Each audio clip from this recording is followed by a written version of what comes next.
Hello gamers, welcome back to another episode of Solo Spelunking. So I'm back at the gaming table, continuing my Star Wars campaign adventures in the Keldor Sector Season 4, and this is episode 2.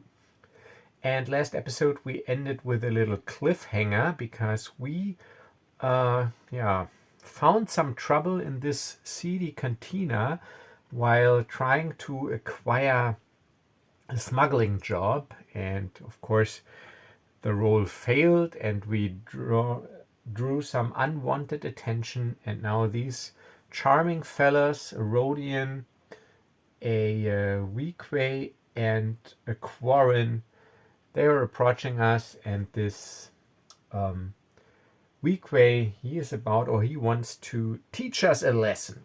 So I got my Star Wars mug here as well, drinking Diet Coke with a slice of lemon.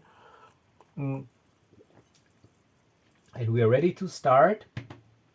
But before we do that, one thing, because I'm using my Space Borg rule set, and in Space Borg, also in Mörk Borg, but also in Space Borg, there's a meta currency. I call them power points in the document. Let's call them force points here for Star Wars sake.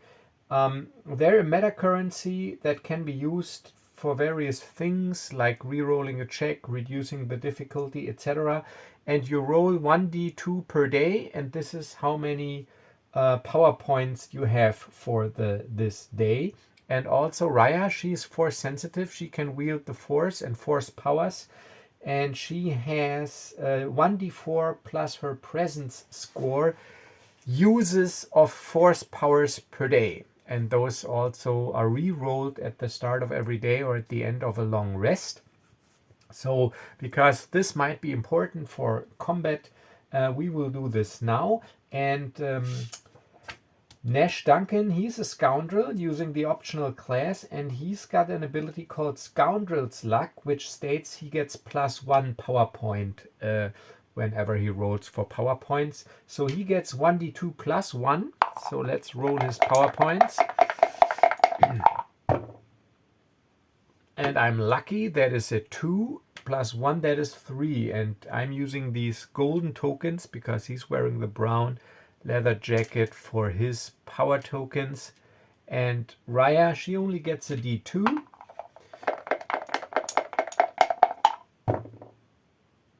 And she only has 1 power token, and she is using the blue tokens.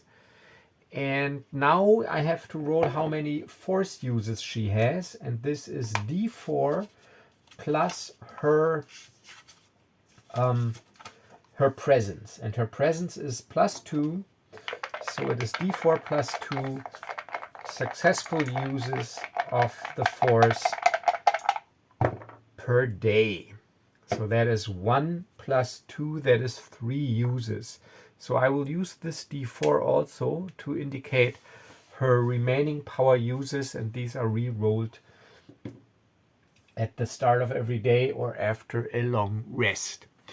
So now we're all set up, and so this guy, he just said, you gotta be taught a lesson. And Rhya, she looks at me and makes a gesture, which means like basically stay calm for a second. And she looks at this guy with her glowing blue eyes and her pale skin and her finely carved features, and with a soft voice she says, please, there's no need for bloodshed. And what she does is she attempts a Jedi mind trick. So she wants to use the force. And Jedi mind trick, so every force power, to activate a force power, it's an action, it's a presence roll versus difficulty rating 12. Her presence is +2. And what I'm also using her power point to reduce the difficulty by 4. It's a free action, and if you're not force sensitive, you don't know that you're using like a force point. It's just subconscious.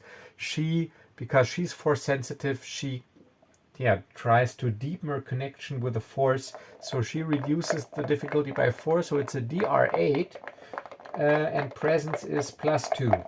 And he then gets a check to resist. Difficulty rating 8. Yes. All right, so she succeeds. Now he gets an intellect roll versus DR12 to resist, and in Mörk Borg, and so also in Space Borg, NPCs, they don't have stats. They just roll a d20. So he gets DR12 trying to resist. Oh, and of course he resists. So rolled a 15. So she was like, there's no need for bloodshed. And she makes this gesture, but she feels that she can't really get through to him, that she can't touch him. And he goes, too late for that. And now I'm doing something that I usually do not do. I'm rolling for initiative. Usually I'm using my I go you go system. But for once I would like to stick to rules as written. So as per original Mörk Borg and so also Space Borg rules, you roll a d6. Side-based initiative, 1, 2, 3, the enemies go first. And 4, 5, 6, the heroes go first. And but I'm not going to re-roll initiative every round. So I'm making an initiative roll now using Nash's die. 1, 2, 3, the enemies go first. And 4, 5, 6, we go first. Yes, but we go first. Okay, so now it's side-based, so we both go and then the enemies go. So Rhya now just makes a gesture like a little nod, which means okay, and leaps from her stool. She leaps forward. Between those two, she leaps and tries to.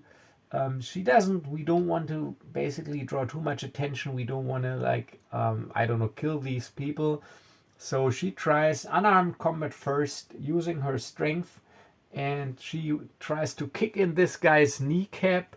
So it's a difficult rating 12. It's all player facing here, and she uses her strength because it's a melee physical attack +3 DR12, and those are thugs. And there's an NPC section here in the book as well, so they have 6 hit points and deal d6 damage. And since it is an unarmed strike, yeah, it'll be a d4. But since it was a successful use of the force, but he resisted, so her force uses go to 2. And I'm using Nash's die because I don't want to get too confused with the d4s. So tries to kick in his kneecap. 18, yes, for 3 points of damage, 3 out of 6. So this guy takes 3 damage. So indeed, she aims for the kneecap and hits him, but not fully. So he manages to, in the last second, turn a little so that his kneecap is not completely shattered. But he yells and goes down, stumbles. And Nash, he, following her lead, seeing that she obviously doesn't want to kill these people, tries to smash this guy in the face. Also d4 strength, but his strength is only +1. DR12.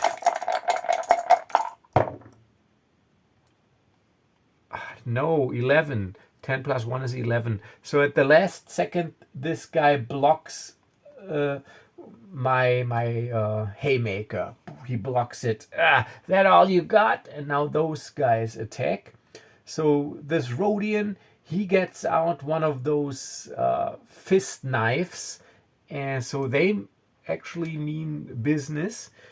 And he wants to attack, so it's player facing Rhya, she has to defend, and she's got light armor, tier 1 minus D2. So the purple die will be her armor die. The purple D20 is her die to defend, and this is the damage die. And she defends with agility. Defending is always agility. And she needs DR12 plus 4. But look, 5 plus 4 is 9. So he hits her for 3, but thankfully her armor die is a 2. So 2 are absorbed. So she takes 1 damage. So he slices her with the fist knife. So she turns, but he draws a little blood. She goes down 1 hit point. Let me get her hit point status here. So Rhya, no, I'm using that. And let's do Nash here. HP, HP. So she was at, oh, she got 30 hit points though. So now she's at 29. He drew blood. So that was him. And this guy also attacks her. Same thing, armor die, everything, DR12. But this time easily she blocks, and it would have been absorbed by armor anyhow. So she sidesteps, and this guy also gets out. So they all get out these fist knives, dealing a d6 damage. Nash also got armor, d6. Where's his d6? Here. And that's the damage die. He also agility to defend, DR12.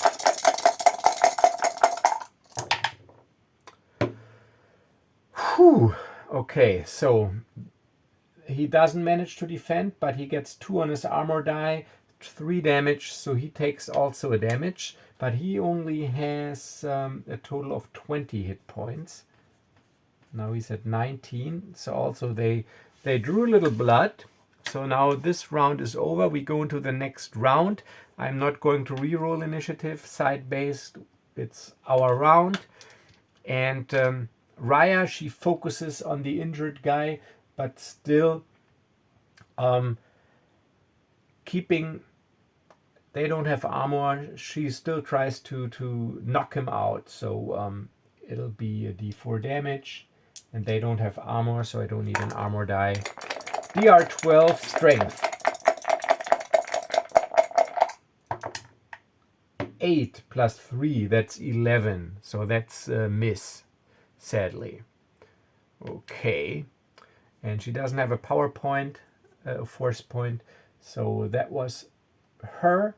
Now Nash again tries a haymaker against this guy. Strength plus 1. Ugh. Okay, so critical failure means while attacking means you lose your weapon, but or drop or lose your weapon. But since I'm fighting unarmed, I think, let me check, maybe also the enemy gets a free attack. Critical failure. Natural 1, when making an attack roll, is a critical failure.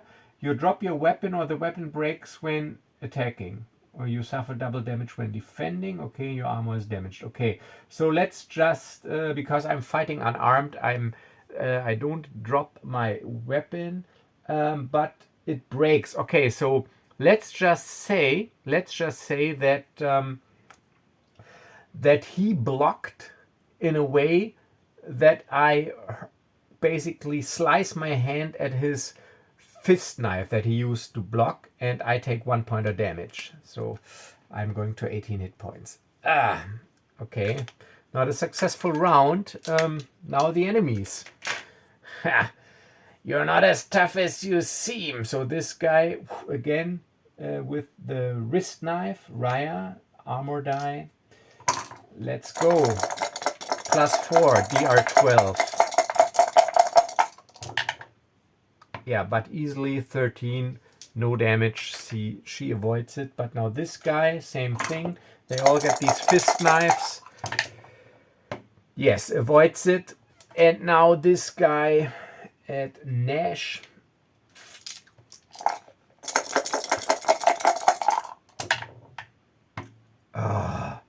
Nash. Oh no, it's agility. I thought it was strength, but it's agility. To defend, it's always agility. So yes, no damage. Lucky. Okay, so our round again. Rhya. Okay, so last time that she tries it without getting a weapon out, D4, and they don't have armor. DR12 strength. Oh, 4, no. So again, she misses, and now Nash attacks. Strength +1. Yes, but for 2 points. So this time he connects and slams this guy in the face. And now it's their turn again. All right, so doesn't matter. It's side-based. Doesn't matter who goes first. Let's do this guy first. He attacks, so Nash has to dodge and roll his armor. Agility, DR12. Oh no! That is double damage when defending, and the armor loses 1 tire of its integrity. All right, so double damage. So that would be 1 on the armor die. So this is 2. And 6, that is 8 minus 1, that is 7 points of damage. Taking Nash to 11, and his armor is gone.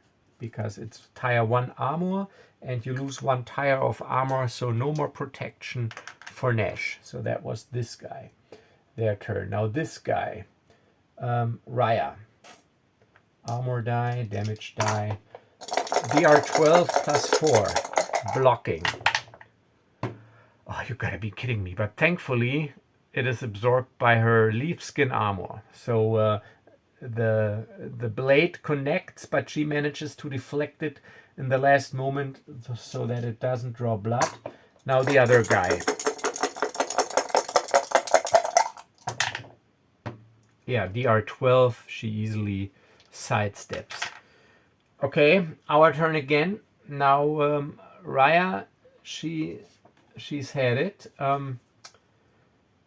The other, so she knows 2 force powers. That is the mind trick that she has used a couple of times, and the force push.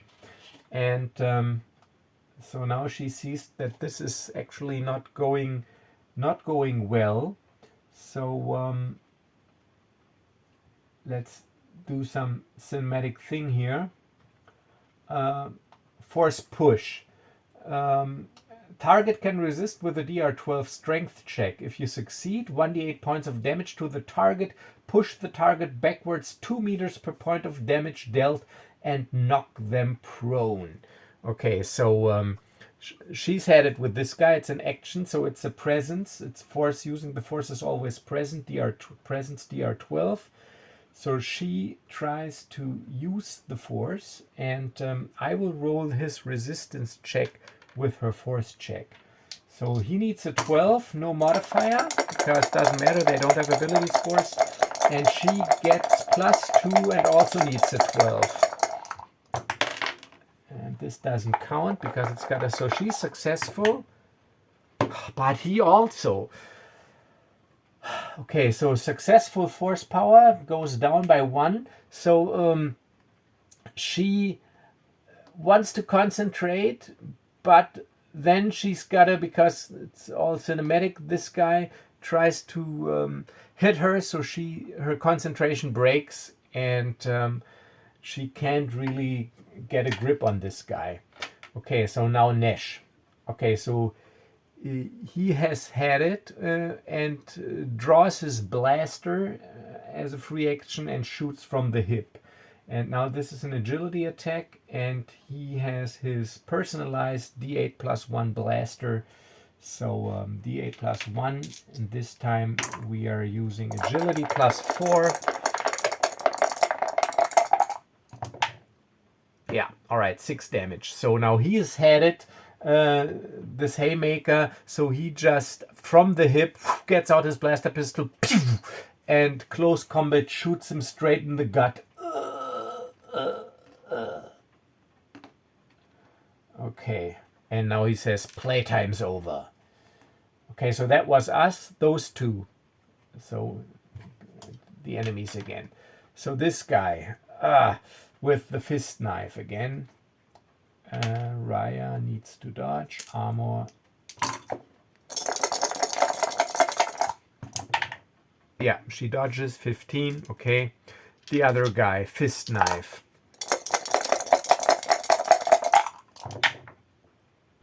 Yeah, +4. She dodges and takes no damage. So that was their turn. This guy's gone. Now it's our turn again. Nash goes first.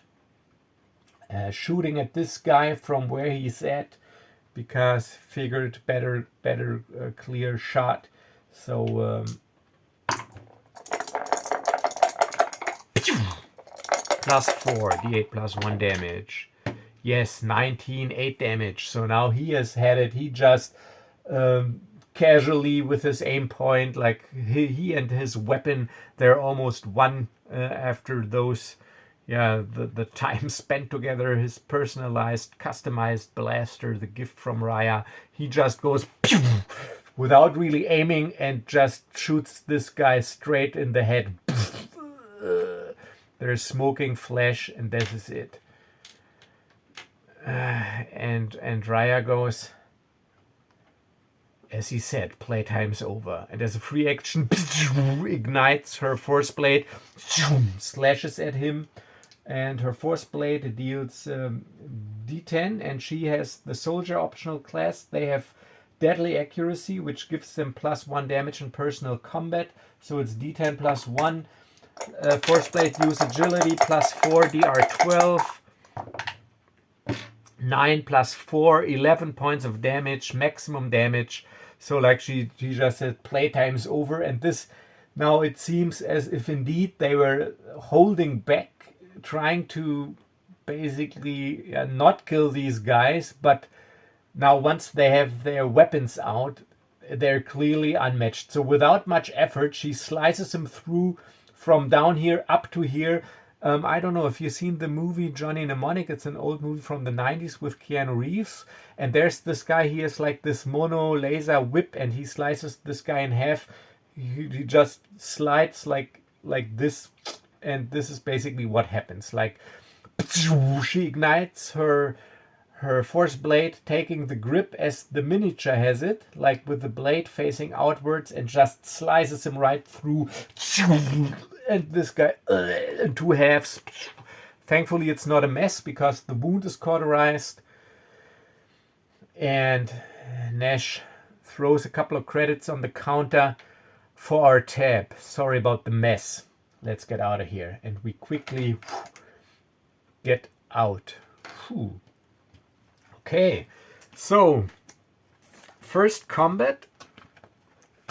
Yeah, I gotta, because I'm not using so many systems that are player facing. So, but it's actually it's pretty fun. Okay, so she still has one force use left. And so we make our way out, quickly get our weapons stowed away. And Nash goes, well, so much for keeping a low profile. And Rhya says, yeah, they had an immense mental strength. I was trying to influence them so that we could get out without bloodshed, but it just didn't work.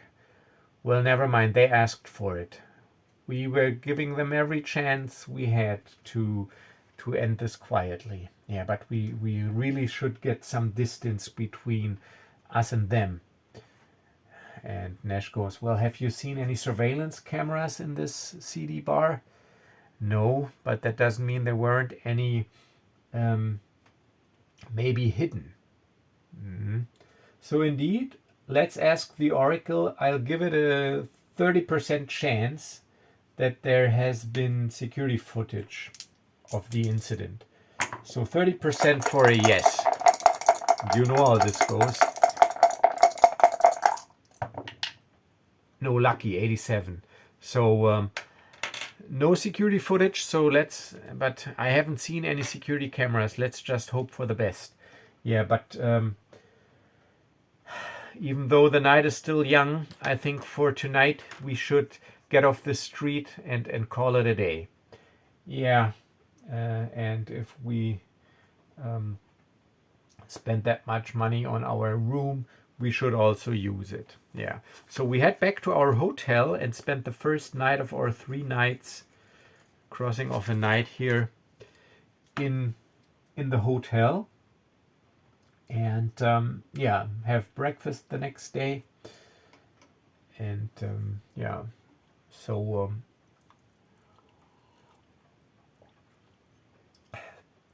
what about the last remaining days? You want to keep a low profile and just stay in the hotel, enjoy the comforts to let things calm down a little. We should also check the news if there's anything on the news about our little run-in with these folks. Yeah, I think for today we should stay here at the hotel. Like you said, check the news, see if anything pops up, and yeah, and then try something the next day. Okay, so we'll do that. So we skip a day. We just stay in the hotel, enjoy the comforts, and spend the second night in the hotel. Before we go to sleep that night, I make a quick call to Cassandra to ask how the repairs are going. So Cassandra, how's it going? Are we still on schedule? And Cassandra goes, yeah, by tomorrow afternoon you should be able to pick up your vessel and it should be as good as new with some nice little upgrades. All right, then we'll see you tomorrow afternoon. 4 o'clock in the afternoon, 1600 hours. Yeah, that sounds fine. I should be done by then. Okay.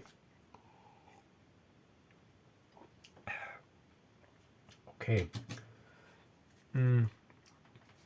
So we should tomorrow. Our vessel is ready tomorrow. We should try again tonight to make some contacts to get a job. I don't know about you, but I'm seriously low on funds. And Rhya goes, yeah. Depending on upcoming expenses, and like you said, you need new documentation for the ship, we should get some work. Okay, so let's see if we have more luck this time. So again, we will skip almost the entire day, and in the late evening, 2200 hours, we head out again into the seedier side of the entertainment district, but a different block now than the one we used the night or 2 nights before. And again, I'm using my Friends in Low Places Scoundrels ability to talk to some people, try to make some contacts.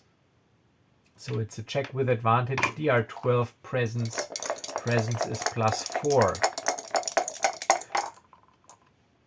I should re-roll because we spent the night. I should re-roll force uses, and I gotta get used to this force uses and PowerPoints for Rhya, because you only re-roll PowerPoints when they're expended. Nash didn't expend one, but force is used, re-rolled every day. So she's got 5 uses. So let's just take a D6, set it to 5. A blue D6 here, 5 force uses, and 1D2 power points for her. Where is her D6 here? Actually, for a D2 you can use any type of die, but let's just stick to the D6. 1, 2, 3. That is 1 power point.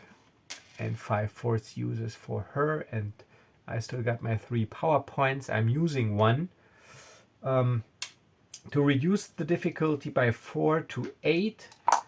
and with advantage presence +4. Oh look, natural 20 even. Okay, that means we actually get a good deal, a good offer. So we I make some discrete inquiries, and then I make contact at a table. So there's this table. So we sit across a Bothan in a booth, and he goes, well, you're lucky. I lost, or the people I work for, they need stuff transported, but they lost 3 of their pirates in what seems like an incident in a bar. Is that so? And I'm throwing a knowing glance towards Rhya. Well, looks like I thought this is an entertainment and recreational world. Looks like it can be a little rough here. Yeah, you don't need to know all the details, but if you piss off the wrong people, it can indeed get a little rough. So I need you. So you are in the freelance transporting business, and I need stuff transported.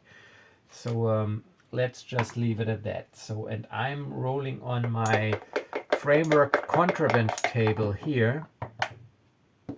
11. Whew. That is a genetically engineered virus. Okay, so the thing is, damn it, because I'm having a problem. We agreed, like when we set out our little terms of our working relationship, Rhya and me, we said we would never transport weapons of mass destruction or something that can be used like biological weapons. A genetically engineered virus. So let's, he will probably not tell us, but so we, I asked, so what's the cargo? And the Bothan, he just goes, just some pharmaceuticals. Pharmaceuticals, huh? Well, pharmaceuticals, that can be everything and nothing. I mean, I don't really care that much. I just want to know if the cargo poses any danger to my ship. And the Bothan goes, well, the cargo is stored in unmarked, sealed, and refrigerated crates with their own atmospheric containment. As long as the crates are not opened or tampered with in any way, shouldn't be a problem. But under no circumstances can those crates be opened in an uncontrolled environment. The pharmaceuticals are very volatile and don't react well to the exposure of ship's atmosphere or other atmosphere at that. Well, this sounds not that simple. I mean, so what's the pay? Oh, the pay. Pay is good. As you know, there's money in pharmaceuticals. 15,000 credits. Oh, see here, making it hard to resist, and we don't really know what is in there. So, but let's see. Oh, see, let's determine who we need to deliver this to. Let's roll for the employer. D8 doesn't count. 5. Ooh, a resistance cell. So a resistance cell, freedom fighters, rebels. I mean, it's not a terrorist group because that would have been entry number 4, but a resistance cell. So some radicals, let's just say, yeah. Okay, let's just say they're radical rebels, like think Saw Gerrera. Oh, good point. So another OC info, the time frame I'm playing in. I said this also in episode 11 of season 2 that I recommended to watch to get a little insight in the character development. So this is classic era shortly before the events of Rogue One, so shortly before the first Death Star is blown up. So think about roughly the events of the Endor TV show. And let's just say this resistance cell is a radical splinter group of rebels. There's no real rebel alliance yet. It's forming that want to use this genetically engineered virus to actually unleash it on a highly populated imperial planet, a planet under imperial rule someplace, not really in the core worlds, but let's say in the expanse region. So actually pretty nasty stuff. And yeah, so pretty nasty people here I think I'm dealing with. And a genetically engineered virus. So this cargo is definitely very hot. So I'm not rolling for it. I'm also ruling that there's some agents, either imperial or private security from the pharmaceutical company. I gotta make my mind up about this, tracking this cargo and hot on this guy's heels. So we could also run into some serious trouble. But this is all OOC. We're still negotiating here. So 15,000, huh? All right, 15,000, but I want 10,000 in advance. All right, so that is a pretty hefty sum. So that's a presence roll versus a difficulty rating of 18, which is pretty high because I mean, we don't know each other, and I want 10,000 in advance. He probably won't go for it, but he's also desperate. So let's see. Presence, DR 18 plus 4.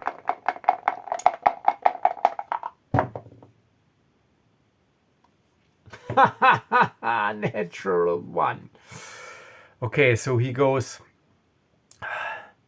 no way I'm paying you 10,000 in advance. You can have 2,500 in advance, and the rest will be paid on delivery. I mean, you gotta understand this is the first time we will be doing business, if we do business at all.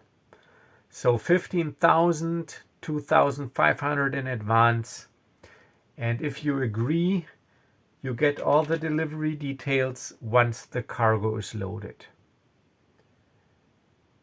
Okay. Let me talk to my co-pilot here in private for a second. We'll be right back. So we slip into a corner of the cantina. So Rhya, what do you say? I don't know.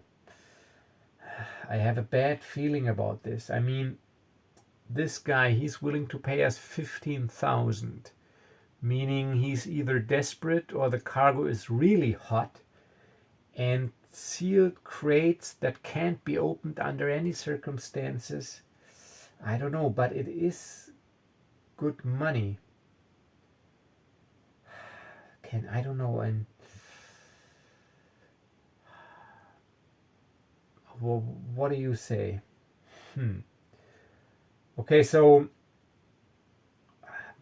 this is tricky now because I gotta separate my OOC knowledge that this is a genetically engineered virus from the in-game knowledge. Of course, I don't want them to become mass murderers, but also, I mean, yeah, okay, so I'm going to roll. I'm going to roll if Rhya deems it fishy enough that she tries to do a mind trick on this guy to get some more information out of him. And so on a 6 plus, 50-50, I'm rolling her purple d10. 6 plus, she'll do a mind trick. Or suggest that she can do a mind trick. Okay, 8. So she goes, well, you are right. So there's one thing we can try. I can try to reach out and influence this guy with a little mind trick to try to get him to reveal more info. But this is risky. If it fails, we might get in trouble again. Your call, Nash, she says. All right, better safe than sorry. Let's do it. Okay. There's just one more thing we need to clear up, and I glance over to Rhya, and basically like this is her cue.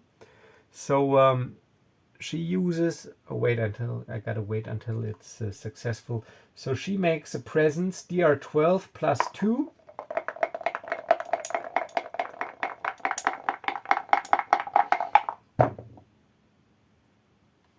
Yes, would be successful. So he gets a DR12 to resist.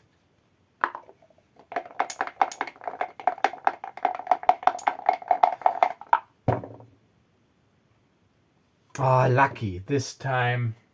So this goes to 4, one successful use, and she goes with this very subtle gesture.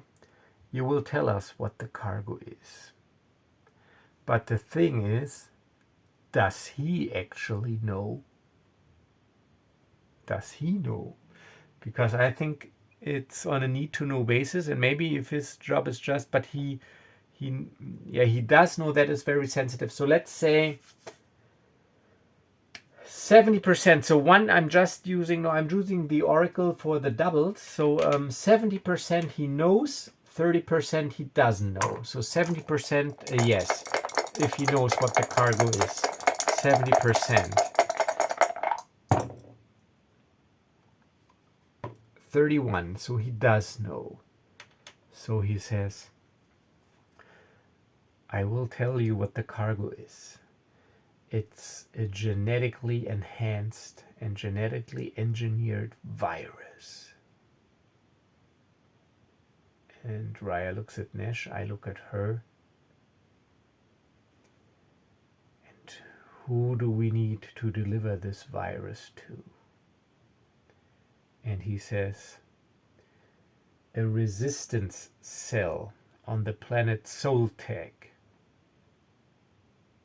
in the outer rim. A resistance cell on the planet Soltec, okay.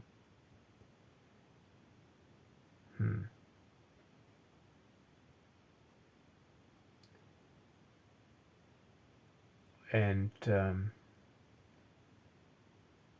when do we load the cargo? If you agree to transport it, it can be loaded right away.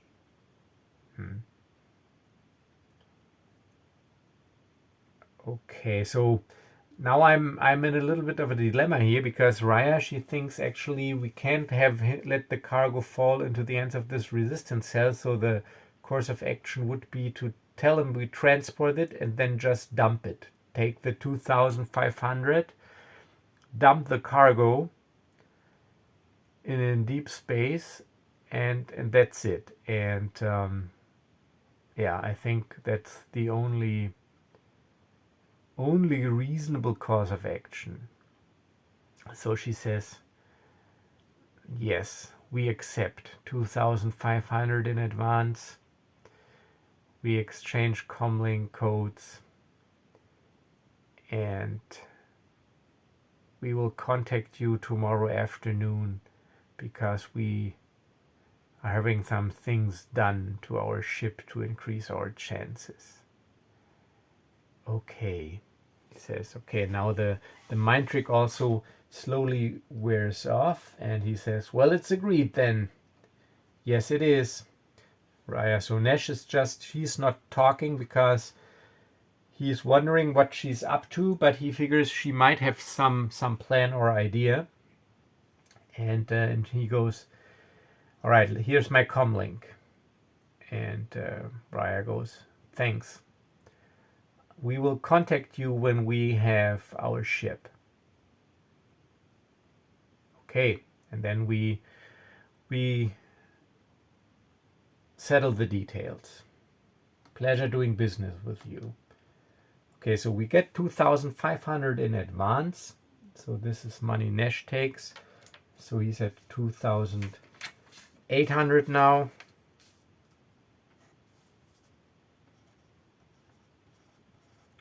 Oh, and yeah, I also forgot to regenerate hit points when I crossed off this night here. But okay, so we leave, and Nash goes, well, I've sort of, and I think I sort of know what you're up to, but please enlighten me.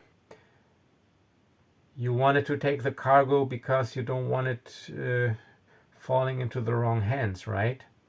And she says, right. We can't let this happen. I mean, remember we agreed upon no transportation of weapons of mass destruction or things that could be used for that. And Nash goes, yeah, and I'm totally fine with it. So what do we do with it? I mean, it's hot stuff. I don't want it on board of my ship. No, we just we head out into deep space, dump it the first chance we get, and blast it to bits with our cannons in deep space. Yeah, okay, but then this planet probably will be off limits to us for a while. I mean, he probably also has connections to the people that we dispatched off, from what he said. And she goes, yeah, I figured that much. Okay, so let's get the ship, contact him tomorrow afternoon, and then get rid of the stuff. Yeah, let's do that. Okay, so this is where we'll end the episode, but before I forget, I roll 1d6 hit points each for the one night in the hotel after the incident, because we rested. So Rhya 2, Nash 5. So Nash is at 16 hit points. And Rhya is back to full at 30. So here in Mörk Borg you regenerate a d6 overnight, so no instant heal, but you can regenerate d4 shortly after combat if you take a little break to catch your breath, adjust your gear, etc., which I didn't do last time.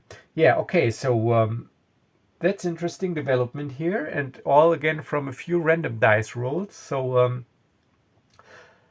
yeah, we will pick up the cargo and see if we can get rid of it before whoever is monitoring it catches up to us. I have a bad feeling about this. So thank you again for watching. I hope you enjoyed this episode. I'm enjoying it. I realized that I have missed these two characters. I'm very glad that I'm back in my Star Wars game. And yeah, as always, thank you for watching. Stay safe and stay healthy, and I will see you in the next video. Bye bye.